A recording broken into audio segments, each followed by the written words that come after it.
Welcome to the Liberated Feminine Podcast. I'm Lucy Lampy, your host, and today's episode is all about maintaining your feminine mystery, but perhaps not in the way that you may have heard before.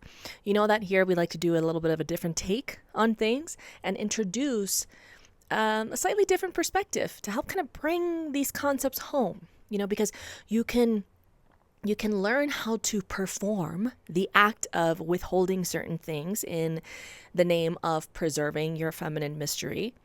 You can learn how to stop oversharing certain things and how to stop treating your partner like a bro and more, leaving spaciousness for the polarity and the otherness. Or you can go deeper in such a way that all of that stuff that's on the surface, the way that it manifests, what you're actually doing, saying, is not a script, but an overflow of who you are actually being. So that your doing is coming from your being in this particular context as well. When it comes to your feminine mystery, listen, it's not about not farting in front of your partner or keeping the door closed when you go to the bathroom. The core of your feminine mystery comes from connecting to the feminine mystery. All right, stay with me. If you are not fundamentally open to and aware of and allowing yourself to explore the feminine mystery, the void, the unknown, the fertile soil of life, of yourself, of your heart, of your psyche, your consciousness, then it's going to feel really just odd and disconnected to try to perform your feminine mystery. And newsflash, that's not sustainable. It's just not, because at some point you're going to get tired of playing the role. And even if you fake it till you make it, there's going to be some like that richness, that depth, that missing. You're going to feel it. Your partner's going to feel it. Everything in your life is going to feel it. So believe me when I say that the magic happens when you are connected to the feminine mystery herself and you let her work you. What might that look like? Well, for starters, it's getting more comfortable with the fullness of your feminine. The feminine is fullness. Okay, the feminine isn't just demure and approachable and nice and palatable. She's also ferocious, wild, untamed, unruly, primal. The key is knowing when to access which part of your feminine energy, what parts, what aspects, at what times. What serves the moment best, what serves the vision best, what serves love best. That is a big piece of this.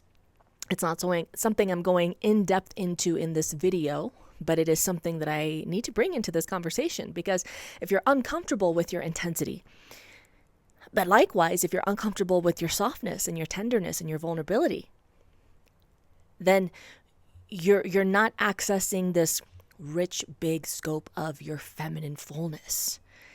And the thing about the feminine is that she is endless mystery. She just is. There's always more. You know how when you want something more in your life, or just let's say in your relationship, even just this one specific example, when you start getting that something more, then there's something more. And then there's more and more. And it is the nature of the feminine to expand, to be insatiable, but not in a way that is greedy and destructive and, against the greater vision of what love has you in that relationship for, but in service to it. Because whereas our masculine energy wants emptiness, it seeks stillness and completion and that sense of like, I'm done, I am emptied, I have completed the purpose, I've completed the mission, the quest, and now I get to rest. You have the polar opposite. This is why it's called polarity, y'all, of the feminine saying fullness.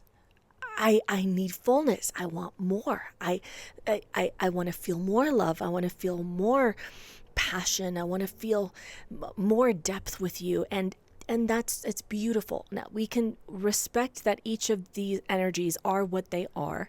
We all have them to different degrees and different proportions to one another. And we can see that in our feminine mystery. When we are truly connected to our feminine, that feminine fullness, there will be no lack of mystery. That's the real secret here. You won't have to try to maintain your feminine mystery because you are embodying it. You're living it. You are it. And as long as you are actually tapped into that feminine mystery, there's always going to be something about you that, you know, in the context of relationship, right? Your partner's going to be, oh my God, wow, you keep surprising me. I didn't know this about you. I didn't know that. I've never seen this part of you. And hopefully not in a chaotic way where it's like, wow, I didn't see that crazy bitch coming. But also, these are the parts of us that we have the responsibility of integrating and getting to know. So get to know your crazy bitch. Get to know your inner wild, unruly self in all her different aspects and faces and expressions. It doesn't have to come out in a fight or in a moment of friction. It can come out in a moment of devotional self-pleasure. It can come out in a moment of sitting with your ancestors and connecting with your spirit guides. There's a multitude of ways that you can connect with these parts of yourself that don't have to wait until there's some big buildup and then it comes out sideways. I have so many examples of in my current partnership where I'll tell him, hey babe, guess what happened? Like today when I was doing this, like I had this experience or I felt this in my pleasure practice. And I remember when he said, he's like, there's always something new. There's always something new with you. It's like, I never know, but it was in a like delighted way, you know, not like, oh shit, there's always something new. What should I like watch out for the other shoe to drop next? Not like that, but it just had me thinking like, yeah, there is always something new because I'm always open to the mystery. And him knowing that I am open to the mystery and that I am actively embodying the mystery. And it's just as much of a surprise and a mystery to me who I am emerging as next, who I am becoming, what part of me is coming to the forefront. It's just as much of a mystery to me. So you see, I don't have to try to withhold something for the sake of feminine mystery because I'm being introduced to new things all the time. So you see what I mean? So as I become aware of these things, as these parts of me come to the forefront, then I get to bring them into the space in whatever way, again, serves love best. Now, let's talk more about the nitty-gritty logistical parts of sharing. All right, because again, you're not bros. If that's the relationship you want, then cool. Like, yes, go for it. But again, this is not about like not being cool with each other's bodily fluids or bodily functions or none of that. Like, if it's genuinely a concern, like I just can't possibly be around you when you have to fart because that's just going to kill the vibe. Okay, look, there's something else there. You guys need to be having a different conversation. This is not about feminine mystery. There's like there's some other stuff to sort out. Okay, I'm just put it that way. But when you are determining how much of an experience to share, for example, let's say when I do have a really profound spiritual cracking open, seeing God, experiencing God through my orgasm during my pleasure practice. I may not go into every single detail about how that unfolded. Does that serve this relationship best? Does that serve this connection? Does that serve our intimacy, the bigger values of us? Not always. No, often it doesn't. I'm not going to go into excruciating detail. I'm going to have the experience, process it, integrate as much as I can, and share from this deeper wisdom place as much as I can, because that is the place that I feel the most alive in. That's a place I feel my soul, my heart, like this body, mind, spirit coherence, singing the loudest with the most resonance when I share from that place. Not when I come in like a excited puppy, like, look what happened. Let me just show you. And, this is not about withholding your enthusiasm. I am plenty enthusiastic. I do not hold back. I do not tone it down. And so that's the other thing, is I'm here to tell you that you are not required to tone it down for the sake of maintaining your feminine mystery. Maintain your excitement. Like, don't dumb it down. Don't dilute it. Don't dilute it. Don't water it down. That's the word I'm looking for. Don't water it down for the sake of trying to be more palatable. And in the same breath, I'm also telling you, be discerning about what you need to process and integrate before. But that is separate from your enthusiasm. I can be just as enthusiastic about something and speak from a deeper place of integrated embodied wisdom without having to be in this like little kid energy, which is not the same as childlike energy. Okay, there's childlike and there's childish. And often what you'll see when people are like, oh, you just need to maintain some more feminine mystery. That's what's killing the polarity and the passion in your relationship. Sometimes what is the culprit there is that we come into the space of sharing from a childish place. Not from childlike wonder and awe and like magic and miracles and, oh my God, isn't this beautiful? That is you in your feminine radiance. Like, yeah. Bring that. Be that. It feels good to be that. I don't know about you, but it does for me. What doesn't feel good is when I'm coming in with this kind of immature, childish energy, where basically what we're looking for in that vibe is to be validated by a parent. I know. That can be so hard to hear. It can be a little cringe.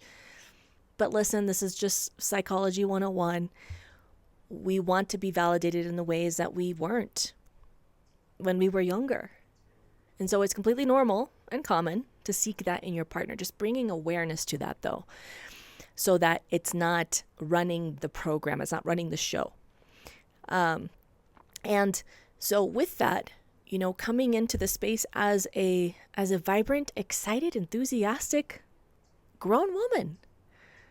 Because remember that being grown does not equal turning all serious and being all, life is so hard now. Everything's so serious. God, honestly, this is where we need more childlikeness.